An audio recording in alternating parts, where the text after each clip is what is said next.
What's going on, friends? Sorry I missed you guys yesterday. It was my son's birthday, so I think that took precedence. But I have a rule, or I'm trying to implement a rule.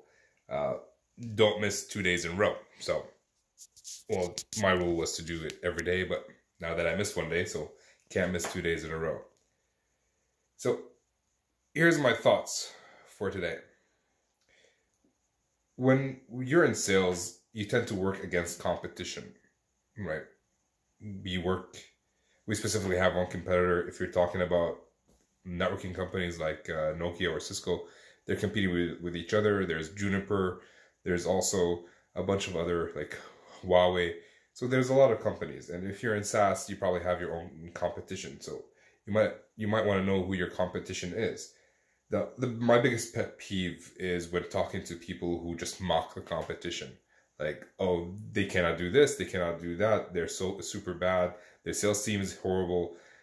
This conversation goes on and on. And it's happened in like several companies that I've worked for, worked with, partnered with. Like, it's sad. Like, we should approach our competition from a place of respect. Not that we're afraid of them. It's exactly like any other sport. You respect what they can do. Some things they can do better, some things they can't.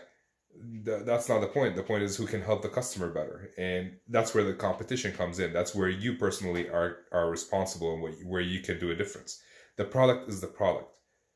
I've heard people say, and which is true, that companies who have great product but have bad sales teams cannot sell the product. But people who may have bad products but a good sales team can sell the product. The problem is that after you sell it, you're still going to have to support the customer. So make sure you're there to support the customer. If your product is not up to par, that means you're going to have to pick up the slack. And it doesn't matter if your competition has a better product because you're there, you're helping them. But do not start talking trash about the competitor, even if it's internally within your team.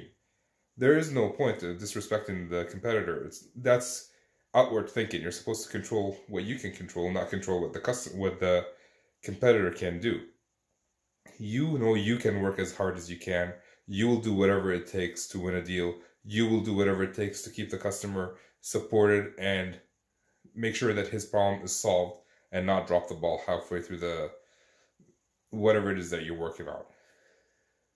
So that's it. Like, my request to you is respect the competition and don't talk trash about it. You may or may not be doing it, but if you are talking trash, think about what they're talking about. And think about it if you ever move to that company, like I did. I moved from one company to their competitor. I'm lucky that I never talked trash, and my current manager has not heard me say anything bad about my former company, and he's never heard someone tell him that I've said bad things about this company or I've never had this opportunity. So just make sure you have that you keep that in mind and go compete. You can win deals. Doesn't matter what the product is. I'll catch you guys tomorrow. Peace.